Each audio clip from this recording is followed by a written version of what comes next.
Hello students, today we will discuss our new topic, that is Newton's first law of motion and inertia. In our previous chapter, we will study about motion in detail. Then a question arises in our mind that what is the cause of motion? As you all know, आपको पता है motion के produce होने का क्या कारण है। जब भी हम किसी ऑब्जेक्ट पे क्या करते हैं, फोर्स लगाते हैं, तो उसकी वजह से क्या होता है, मोशन प्रोड्यूस होता है। और we can say that when we apply force on an object it will produce motion. There are many example as we seen in our daily life, like riding a bicycle, lifting an object, opening a door and many more. In all this example, we will require force. आपके daily life में बहुत सारे example है जिनको हम क्या करते हैं, करने के लिए फोर्स की रिक्वायरमेंट होती है। जैसे बाइसाइकिल को ही अगर मैंने चलाना है तो हमें क्या करते हैं, पैडल्स को पुश करते हैं। एक तरह से हम क्या लगा रहे हैं, फोर्स लगा रहे हैं, तभी साइकिल में क्या होता है, मोशन। ओके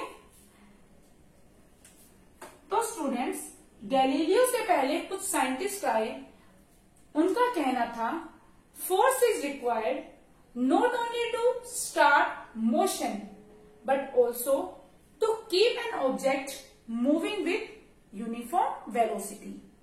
उन्होंने कहा कि फोर्स सिर्फ क्या है, किसी भी ऑब्जेक्ट में मोशन को स्टार्ट करने के लिए ही रिक्वायर्ड नहीं है। मोशन को तो स्टार्ट करता ही है किसी ऑब्जेक्ट में, बट वो साथ में क्या करता है, कोई ऑब्जेक्ट यूनिफॉर्म वेलोसिटी से मूव करना चाहता है तो उसके लिए भी हमें क्या है, फोर्स की रिक्वायरमेंट है।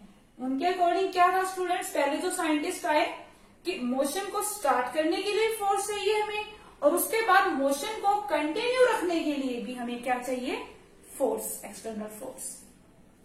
उन्होंने एग्जाम्पल दिया कि जैसे अगर कोई वुमेन या बॉय है, अगर बाइसाइकिल चला रहा है, जस्ट टेक एन एग्जाम्पल, तो वो अगर बाइसाइकिल चला रहा है तो क्या होगा, वो फोर्स लगाएगा पेडल्स पे और साइकिल क्या होगा, मोशन सेटअप होगा उसमें, और फिर उस मोशन को कंटिन्यूस, वो कह रहे मूव करने के लिए साइकिल को कंटिन्यूसली उसको क्या करना पड़ेगा, कंटिन्यूसली एक्सटर्नल फोर्स लगाना पड़ेगा। बट बाद में आए हमारे गैलीलियो ने कहा कि कुछ एक्सपेरिमेंट परफॉर्म किए और उन्होंने कहा no force is needed to continue the motion of a moving object. उन्होंने कहा if we set an object in motion then there is no need to apply external force on it. उन्होंने कहा कि नहीं, कि हमें मोशन को continue रखने के लिए किसी भी एक्सटर्नल फोर्स के लगाने की जरूरत नहीं है। हाँ, एक बार मोशन सेट करने के लिए फोर्स लगाना है, बट मोशन को कंटिन्यू करने के लिए, लगातार मतलब उसी वेलोसिटी कंटिन्यू रखने के लिए हमें किसी भी एक्सटर्नल फोर्स की जरूरत नहीं है। Let us take some example. जैसे हम डेली लाइफ में कुछ एग्जांपल्स देखते हैं, हम क्या करते हैं, लेकिन कब जरूरत नहीं है, उन्होंने एक बात भी कही, जब कोई भी अनदर फोर्स उसका अपोज ना कर रहा हो। उसने कहा ठीक है, मोशन को कंटिन्यू रखने के लिए हमें किसी भी फोर्स की रिक्वायरमेंट नहीं है, लेकिन वो कंडीशन क्या होनी चाहिए, कोई भी अनदर फोर्स उसका अपोज नहीं करना चाहिए उसके मोशन का। जैसे कि अगर मैंने किसी फुटबॉल को किक किया, आप देखते हो कि फुटबॉल क्या करती है, कुछ डिस्टेंस ट्रेवल करने के बाद अपने आप रुक जाती है। बट गैलीलियो के अकॉर्डिंग तो क्या है, कंटिन्यू मोशन में रहनी चाहिए। बट एक्चुअली होता क्या है, जो हमारे फुटबॉल है, जैसे ही कोई इसे किक करेगा, फोर्स अप्लाई किया तो ये मोशन में होगी, किसी वेलोसिटी यू से ये मूव कर रही है, बट एक अनदर अपोजिंग फोर्स एक्ट होगा इस पे, जो कि क्या है, force of friction between ball and surface, जो क्या करेगा, इसके मोशन का अपोज करेगा। तो क्या होगा, जो इसके मोशन का अपोज करेगा, फ्रिक्शनल फोर्स, जिसके कारण बॉल कुछ डिस्टेंस ट्रेवल करके रुक जाएगी। अगर हम क्या करें, जो हमारी सरफेस है उसको काफी स्मूथ कर दें, फ्रिक्शन मीन्स क्या हो जाएगा, स्मूथ करने से फ्रिक्शन रिड्यूस हो जाएगा, और फ्रिक्शन रिड्यूस होने की वजह से क्या होगा, अगर उसी फोर्स से हम बॉल को फिर से किक करते हैं तो हम देखेंगे कि बॉल क्या करेगी, ग्रेटर डिस्टेंस ट्रेवल करेगी।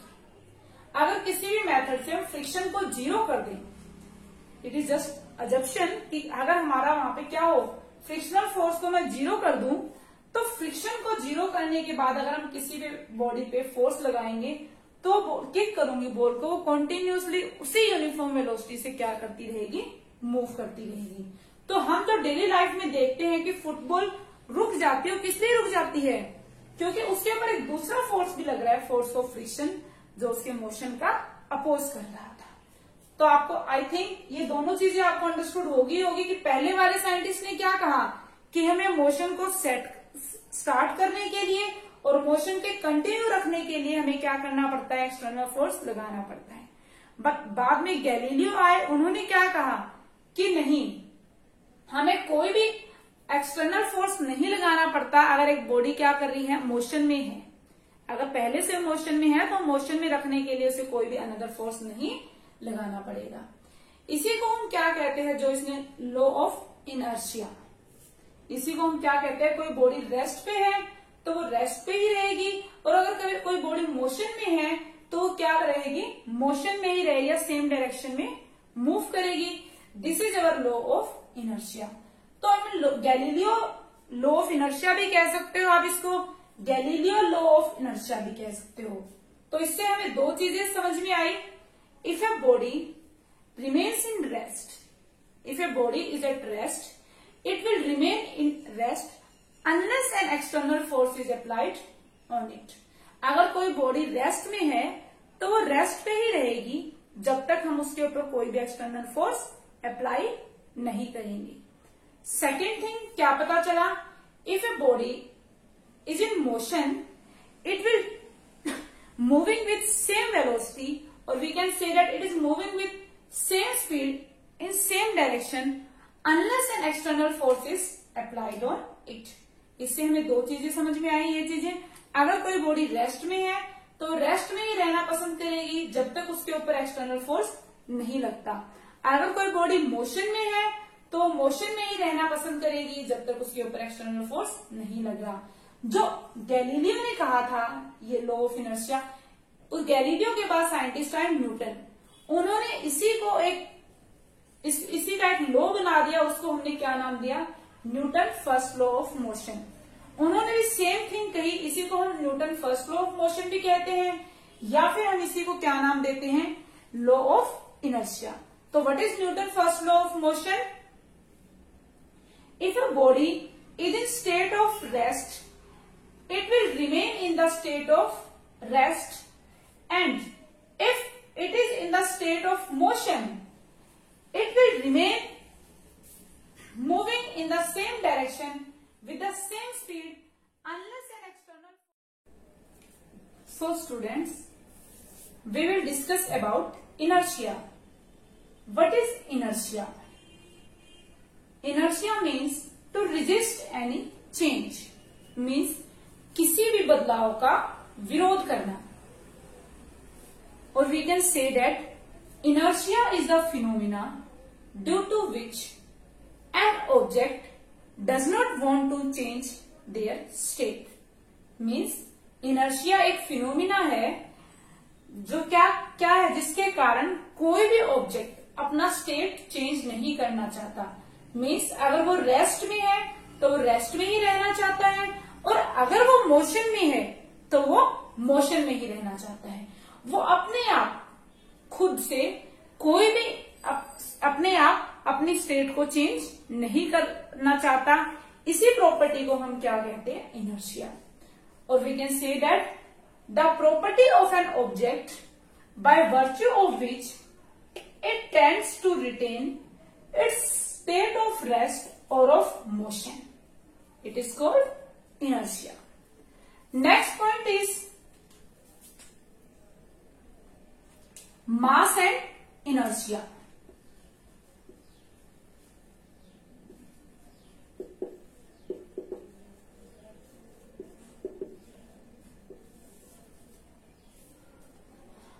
One question comes in your mind, what is the relation between mass and inertia? Students, mass is the measure of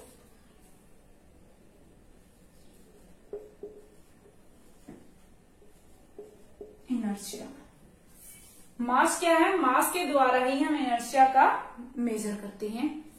mass के द्वारा ही इनर्शिया को मेजर करते हैं। As you all know, inertia क्या है कि an object can not change their state itself. इसी को हम एक तरह से इनर्शिया कहते हैं कि किसी भी बदलाव का विरोध करना। और ये इनर्शिया क्या होगी? It is inherent property of an object. Inherent property है ऑब्जेक्ट की। तो स्टूडेंट्स, मास क्या है? इनर्शिया का मेजर है। इनर्शिया को मेजर करने के लिए हम मास के यूज कैसे? Let us take an example. अगर मेरे पास एक बॉल है, हम ले लेते क्रिकेट बॉल है जिसका 3 kg, ये मत कहना मैम ज्यादा है, I am taking just an example. कोई बॉल है जिसका वेट कितना है? 3 kg मास, और दूसरी बॉल है जिसका मास कितना है? 1 kg। तो स्टूडेंट्स, अगर मैं क्या करूं, ये दोनों बॉल्स हैं, दोनों, इसका मास ज्यादा है, इसका मास कम है। तो अगर ये मान लो दोनों ही रेस्ट में है और मुझे क्या करवाना है? मोशन प्रोड्यूस करवाना है। तो इनर्शिया के कारण क्या करेंगी? दोनों अपनी स्टेट चेंज नहीं करना चाहेंगी। रेस्ट में है तो रेस्ट में ही रहना चाहेंगी। तो मुझे क्या है? 3 kg वाली में मोशन प्रोड्यूस करने के लिए फोर्स ज्यादा लगाना पड़ेगा एज कंपेयर टू 1 kg वाली बॉल में। हमें किस पे फोर्स ज्यादा लगाना पड़ेगा? जो 3 kg मास है एज कंपेयर टू 1 kg। तो हमने क्या देखा? मोर मास, जितना ज्यादा मास होगा उतना ज्यादा क्या होगा? इनर्शिया होगा, और उतना ही ज्यादा हमें क्या लगाना पड़ेगा? Force. So we can easily say that जितना ज्यादा मास होगा किसी ऑब्जेक्ट का, किसी बॉडी का, उतना ही ज्यादा उसमें इनर्शिया होगा। एक तरह से हम कह सकते हैं उसकी जिद है उसी स्टेट में रहने की। तो हमें जिद को तोड़ने के लिए उतना ही ज्यादा क्या लगाना पड़ेगा? फोर्स लगाना पड़ेगा।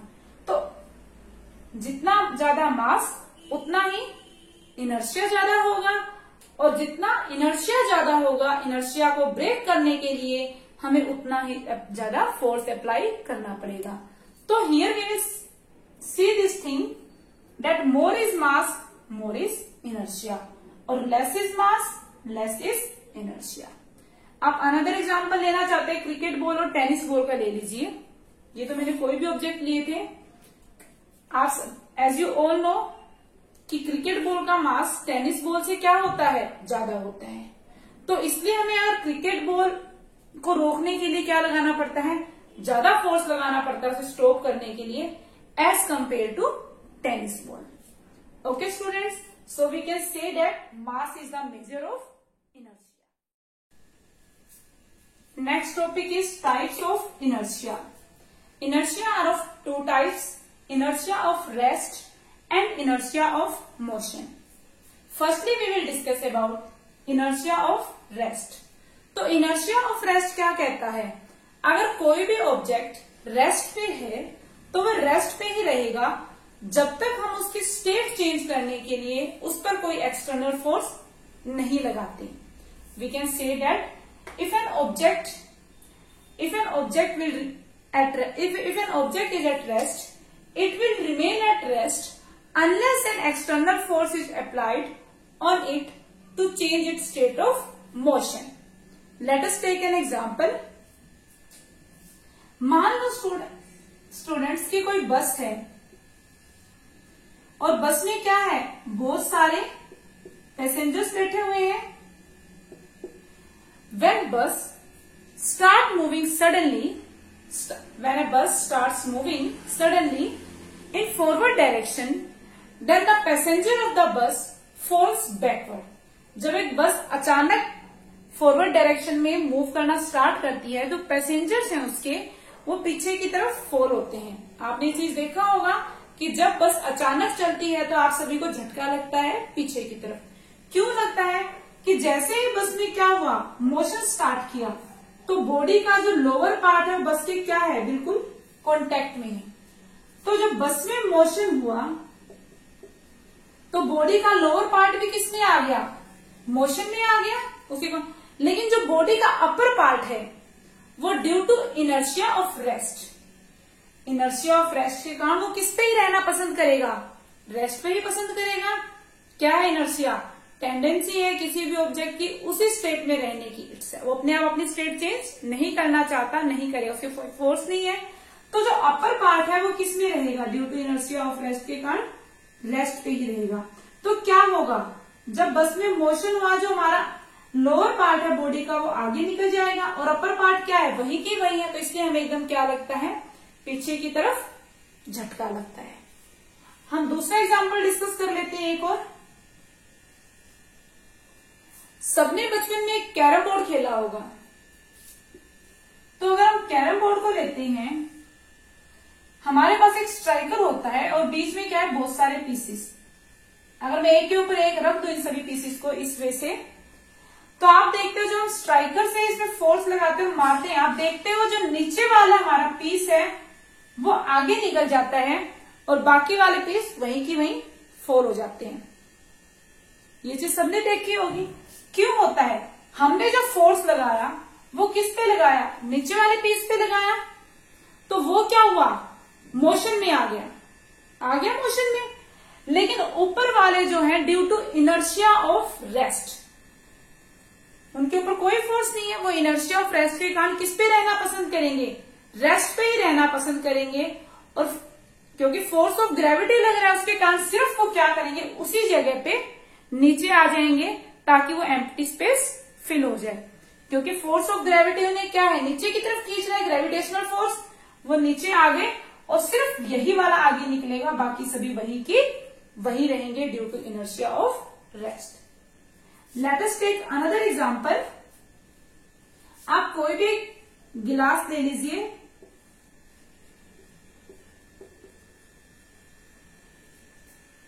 और उसके ऊपर कोई भी कार्डबोर्ड रख दो या छोटा सा हार्ड जिसे कहते हैं पेज रख दो, जैसे एटीएम का हो गया या किसी बुक का कवर हो गया, कोई भी थोड़ा हार्ड एक वो रख दिया, जिसे हम कार्डबोर्ड कह लो या कुछ भी कह लो, इस वे से रख दिया कवर अप करके अच्छी तरह से। ये गिलास है उसके ऊपर ऐसे रख दिया और उसके सेंटर में हमने यहाँ पे क्या रख दिया, बिल्कुल कॉइन रख दिया। अब मैं क्या करती हूं, अगर सेंटर में मैंने कॉइन रख दिया और अगर मैं इसको फिंगर से ऐसे फोर्स लगाती हूँ कार्डबोर्ड पे, जैसे मैंने मान लो ये गिलास है, गिलास के ऊपर एक कार्डबोर्ड, यहाँ पे कॉइन रख दिया, और अगर मैं फिंगर से इस वजह से फोर्स लगाऊंगी तो आप देखोगे जो मेरा बोर्ड है वो आगे निकल के गिर जाएगा, आगे निकल जाएगा, जबकि जो कॉइन है वो वहीं की वहीं गिलास में ही फॉल डाउन हो जाएगा due to inertia of rest. क्योंकि ये क्या है, इसके ऊपर कोई फोर्स नहीं है, ये रेस्ट पे ही रहना पसंद करेगा। इसके ऊपर मैंने फोर्स लगाया, मोशन में आ गया, आगे निकल गया, और इसके ऊपर क्या लग रहा है, फोर्स ऑफ ग्रेविटी भी लग रहा है, और यहाँ कैसे रेस्ट पे रह, due to inertia of rest ये क्या आ जाएगा, नीचे गिर जाएगा। Another example,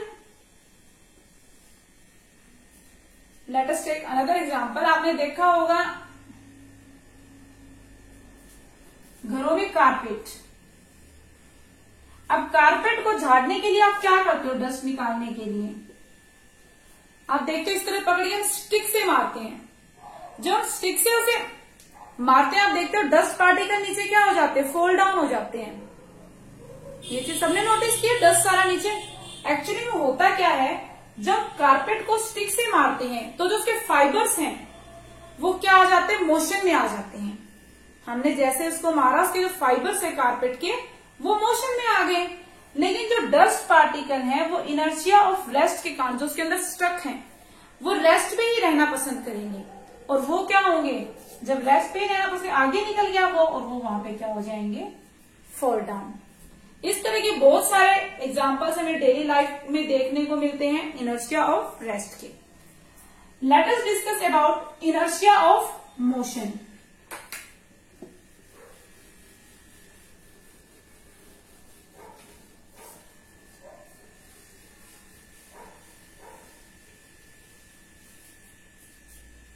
inertia of motion state that if an object is in motion, it will move with constant velocity in same direction unless an external force is applied on it to change its state of motion.